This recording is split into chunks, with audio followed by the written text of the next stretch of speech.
आलिम सर की क्लास, जिसमें बताए जाते हैं अंग्रेजी शब्दों के सही उच्चारण के आसान टिप्स। THUMB, इसका उच्चारण थंब नहीं थम है। आलिम सर से कृष्ण मोहन सिंह की बातचीत। नमस्ते। आलिम सर की क्लास में आप सबका स्वागत है। आलिम सर, नमस्ते। पिछले वीडियो में हमने कुछ शब्दों में बात की थी। ये हमारा दूसरा वीडियो है और जिन लोगों ने वह नहीं देखा हो उनके लिए मैं बता दूं कि हमने क्या क्या बात की थी। बेसिकली हमने 4 चीज़ों पे बात की थी। एक हमने एप्पल पे बात की थी, ऐसे एप्पल, कई लोग उसको एप्पल बोलते हैं। और एक नियम बताया था कि अंग्रेजी में जब एक अक्षर, सिमिलर अक्षर 2 बार आता है तो उसका सिंगल उच्चारण होता है। एप्पल। हाँ, एप्पल, न कि एप्पल। हाँ, ए आधा प पूरा प ल नहीं। वैसे ही जैसे कि मम्मी नहीं, मम्मी। और उसके अलावा हमने बताया था एडजस्ट जो शब्द जिसमें कि डी और जे साथ साथ होते हैं, वहाँ पर डी का उच्चारण नहीं होता है, तो एडजस्ट नहीं होगा, एडजस्ट होगा। हमने EAR एक बताया था। EAR के शब्द जो होते हैं उसमें कई लोग नियर और डियर को देखकर वियर और बियर बोल देते हैं। WER को वियर बोल देते हैं, BEAR को बियर बोल देते हैं। वो वियर और बियर नहीं, बेयर, वेयर और बेयर होते हैं। ये हमने बताया था। और एक चौथी छोटी चीज़ बताई थी, GHOST, घोस्ट नहीं होता, गोश्त होता है। यानी GH जहाँ पर भी हो वहाँ H का उच्चारण नहीं होगा। ओ घो नहीं होगा। हाँ, जी का गौ बोला जाएगा, तो उसके चलते गोश्त कहा जाएगा। गोश्त कहा जाएगा। गोश्त का मामला हम आगे लेते हैं। वहाँ पे जी के बाद H था, तो H का उच्चारण नहीं होता था। आज हम B के बारे में बात करेंगे। A से एप्पल से शुरू किया, अब हम B से शुरू करेंगे कि B के कहाँ कहाँ B का उच्चारण नहीं होता है। और आपको जानकर बड़ी हैरत होगी कि इस मामले में अधिकतर लोग अनजान हैं। जैसे LAMB, लैम्ब, मतलब मेमना, सब जानते हैं। LAMB, लैम्ब, लेकिन वो लैम्ब नहीं है, वो लैम्ब है। BOMB, बॉम्ब, बॉम्ब नहीं है, वो बॉम्ब है। और इसीलिए हिंदी में उसको बम कहते हैं।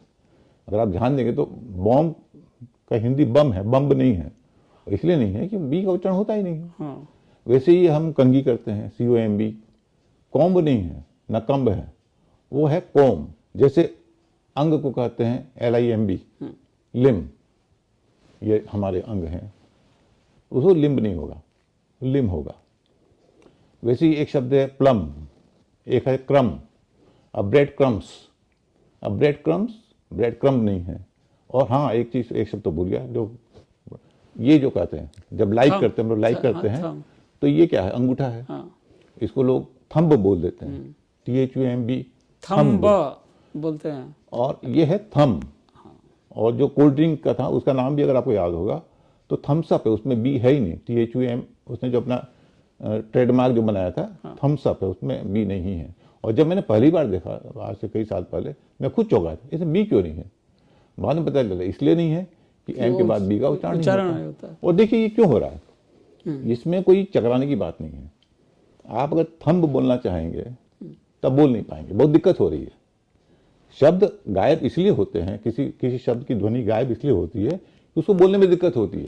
तो क्या ऐसा तो नहीं है कि अंग्रेजों के लिए जो शब्द बोलने में दिक्कत आती है, सिर्फ अंग्रेजों के लिए नहीं, हम लोग के लिए भी। अच्छा, हिंदी में भी कई शब्द जो होते हैं उसके उच्चारण, जैसे बहिन कभी था, बहिन, आज बहन बोलते हैं, क्योंकि बहिन के मुकाबले में बहन बोलना आसान है। संस्कृत में ग्राम था, अभी भी कई गांवों में भोजपुरी में बहिन वहाँ चलता है, लेकिन कई जगह नहीं चलता है। ग्राम था, ग्राम बोलने में समस्या है, गांव हो गया। कर्ण, कान हो गया।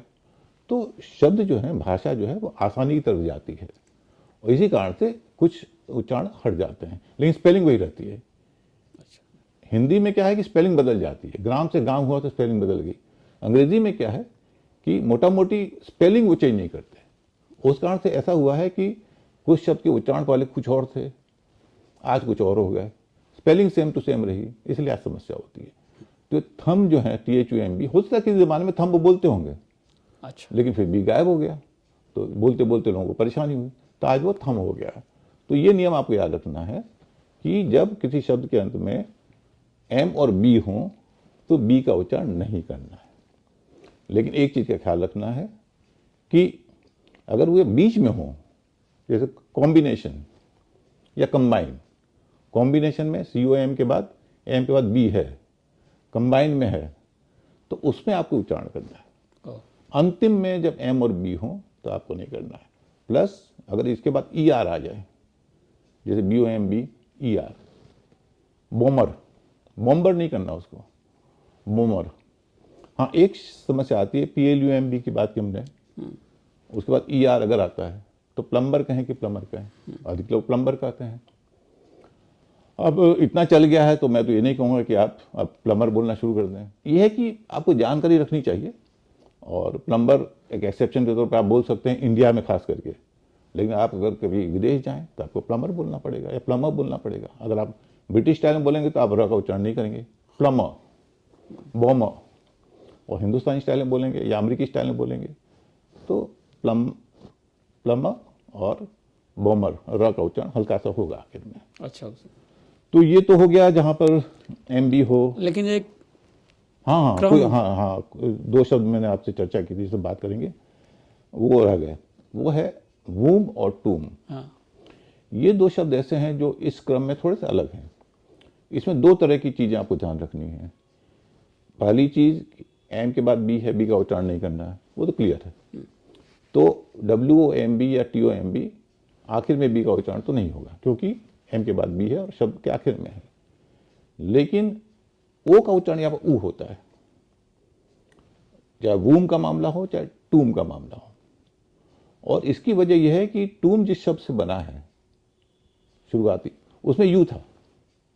ओ, यू था, इसलिए उसका नाम मुझे एग्जैक्टली याद नहीं आ रहा क्या शब्द था, लेकिन वो यू से था, तो इसलिए उसका उच्चारण ऊ था।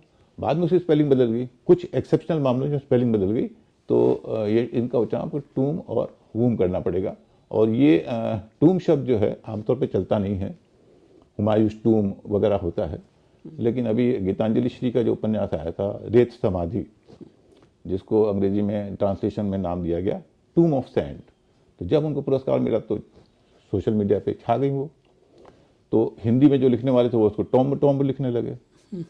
तो उसमें कुछ लोगों को, मेरे एक मित्र हैं, उन्होंने भी इस पर ध्यान दिलाया, मैंने भी दिलाया जब मुझे पता चला। तो टूम ऑफ सैंड, उसके बाद मेरे ख्याल आज की तारीख में अधिकतर लोग टूम समझ गए हैं।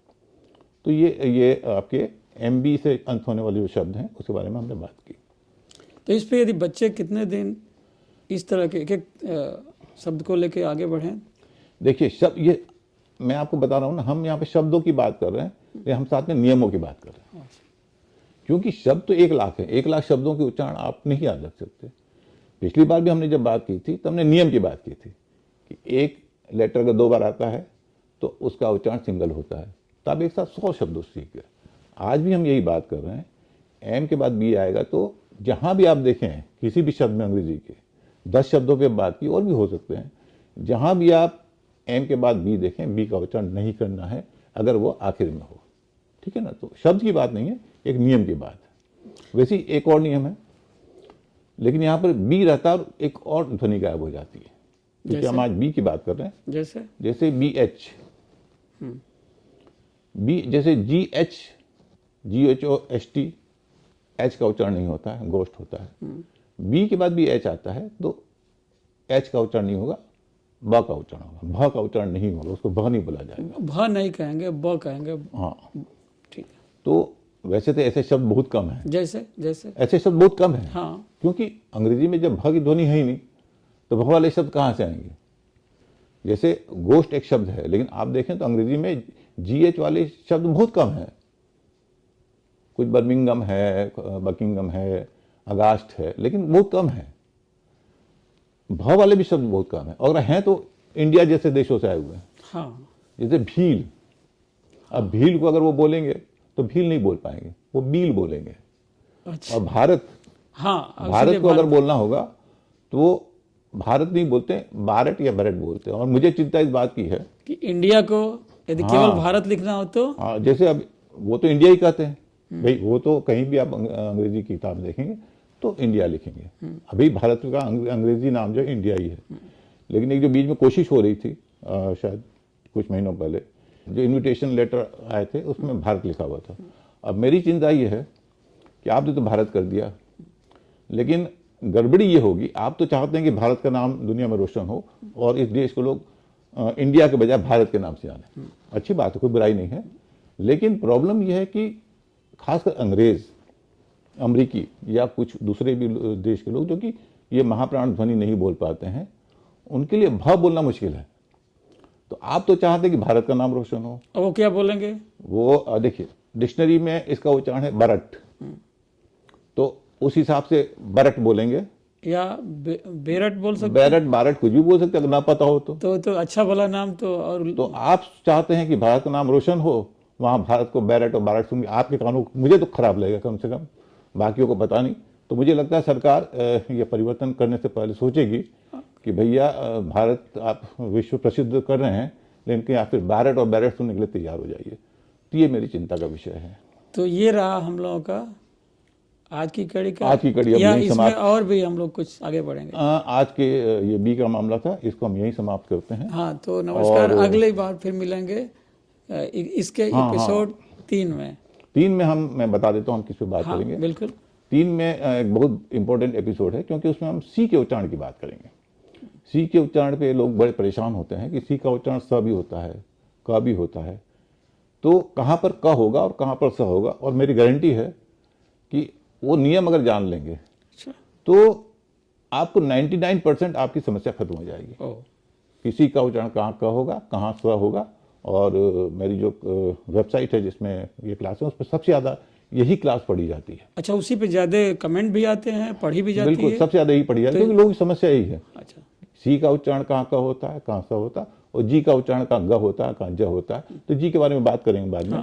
अगली कड़ी हम लोग सी के बारे में बात करेंगे। नमस्कार। अंग्रेजी शब्दों के उच्चारण के बारे में आपको और जानना है तो पढ़ें आलिम सर की इंग्लिश क्लास। किताब के अलावा ये क्लासें वेबसाइट पर भी उपलब्ध हैं। विजिट करें alimsarkiclass.com।